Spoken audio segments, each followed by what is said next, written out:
Hello, everyone. It's Shane Conto, your Wasteland reviewer, and welcome to the Streaming Wasteland here on the SPDM Crew Podcasting Network. And this is my weekly show where each Friday I take a look at three different streaming services and offer one recommendation of a previously released film off of each. And hopefully, by the end of this episode, you have a nice full weekend of movies to check out. And we're getting a little bit more comedy centric on this particular episode. And as we highlight the different streaming services of AMC Plus, Peacock, and Criterion Channel. And let's start with AMC Plus and let's go back to the year 1992. It is the third film in a great horror franchise that decided to shirk a lot of its horror elements for a dark comedy, farce, fantasy, and that is Sam Raimi's Army of Darkness. And this particular film focuses on Ash Williams, who accidentally gets transported back to 1300 AD, and he must retrieve the Necronomicon and battle an army of the dead in order to return home and save this kingdom. And first off, at the center of it, it is Bruce Campbell doing his Bruce Campbell thing, just being endlessly quotable, endlessly fun, smug in a fun way, and him just hamming it up over the course of this 81-minute film. It is lean, it is mean. There's whole bunch of craziness. Like there's fleeting moments of horror, there's body horror, there's some moments where you actually have some like really creepy character designs or skeletons and some bit of a jump scare or two along the way. But this really does lean more into the farcical slapstick comedy of it all. And Bruce Campbell really does commit to the bit with his great use of physical comedy and just his over the top cartoonish performance that really works here. This has plenty of style from Sam Raimi, who continues to deliver with his particular brand of tone and visuals in terms of his directing. And it really shines here for Army of Darkness, which is just a delightful good time. You have endlessly quotable moments that are so much fun, whether it's like this is my boomstick or hail to the king, baby. Or it's like, you thought me beautiful once. Well, honey, you got real ugly. And so many other great moments and just sharp line deliveries and just hilarious one-liners from Bruce Campbell. And this has tons of practical effects, crazy fantasy elements.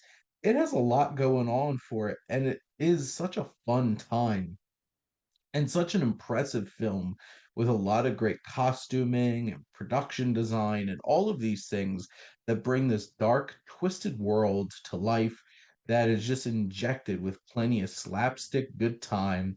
And it's one of those kinds of films that you're in, you're out, you had a blast, and you'll continue to remember how good of a time you had while you're probably quoting this movie later and also wondering why Bruce Campbell is so damn charming because he really is. And this just up until Ash versus Evil Dead, this was like the last bit of Evil Dead we got with Ash and Bruce Campbell. And it is such a fun, silly, good time. It's so very different than the first two Evil Dead movies, but that's okay because it's still a blast anyway. Next up, we're going to be heading over to, like I said, Peacock, and we are turning the clock back another 10 years, back to 1982, and this is the teen coming of age comedy Fast Times at Ridgemont High. And this is an iconic film at this point in terms of coming of age stories. You have director Amy Heckerling, who really put her name on the map with this and then later with Clueless, really understanding that teen experience. And Fast Times at Ridgemont High has a lot of really talented performers well before they became big. You have, Sean Penn as Jeff Spicoli, who's like, yeah. surfer dude who orders pizza in class, and you have a fun moment where he's like getting interviewed on the beach and stuff like that. This Southern California vibe, high school experience with all these students, it's a lot of fun. And you have like Phoebe Cates, you have the likes of Jennifer Jason Leigh and Judge Reinhold. Obviously, you have that whole fantasy moment where Judge Reinhold is doing some stuff in the bathroom while thinking about uh the character Linda. And yes, you do get some nudity in here for sure.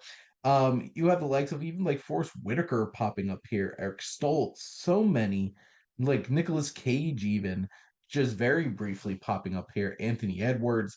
There's just so many talented young performers here, and this is written by Cameron Crowe years before he would become a filmmaker on his own, making his directing his own films. And this just captures that feeling of high school and all the nonsense and the dating and trying to get laid and trying to do good in school and finding a job and all of these things. It's Heckerling really understands that coming of age experience so well, whether it's this or Clueless, and is able to just capture a vibe and a feel that's very relatable to so many young people, that they connect with these stories and they have lasting impressions. Like this film is over 40 years old and still is able to capture a lot of that coming of age angst, and does it with a fun vibe, good humor, and a lot of those like trend setting kinds of tropes that you expect out of films like this. And like this is kind of the films that really made it come into fruition. And the talented combo of Heckerling and Crow, along with all the young performers on screen from Jennifer Jason Leigh, Robert Romanus, Judge Reinhold, Sean Penn. There's just so many great moments and characters to enjoy here. And it's pretty iconic in terms of some of those characters and moments that even if you haven't seen Fast Times at Ridgemont High, you definitely know some of these scenes. But lastly, we're going to head over to the Criterion channel and turn this clock way back to 1936. And we're going to be talking about modern times. And this film, clocking in at just at an hour and 27 minutes, features the tramp as he struggles to live in a modern industrial society with the help of a young homeless woman. And you got that romance, you got that charming element of human connection that we love to see from these classic Chaplin films. There's a level of humanity to it for sure. And his connection, uh, Paulette Goddard's character and Chaplin's having this connection, really bringing some heart to the film. But at the end of the day, what really stands out about modern times is all the physical comedy, especially in the workplace, as you see like this feeding machine or him getting caught in the gears and the big machines and all of these elements. This film is still very topical in terms of the workplace, in terms of oversight and the evolution of the workplace, and like how much we should be worrying about the safety of workers in situations. And especially nowadays, where like we're in a place where you can conceivably see OSHA being dismantled and then having to worry about all these things all over again. Then this film becomes uncomfortably timely all yet again. And Chaplin is just an absolute powerhouse in terms of slapstick comedy and also emotion. And he's a great filmmaker. This is extremely well directed. Its production design is fantastic with this like state of the art factory that we experience, and so many iconic gags from like we've seen the visuals of him stuck between the gears of the giant machine before, because this film is just so iconic. But there's heart, there's romance, there's humanity, there's satire and slapstick comedy that really lampoons the industrial workplace, and so many elements that come together to make this such a satisfying and fun experience that it's so worth turning that clock back like 90 years to go check out this insanely entertaining and endlessly connective comedy experience that's well more than just a comedy, well more than just a romance.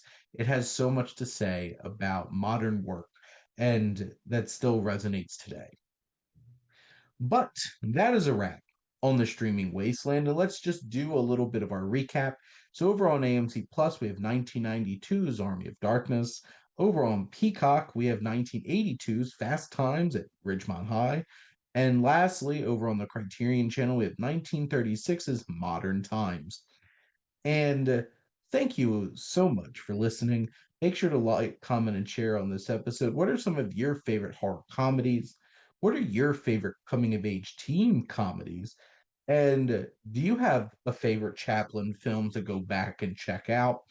And make sure to follow or subscribe wherever you listen to your podcast.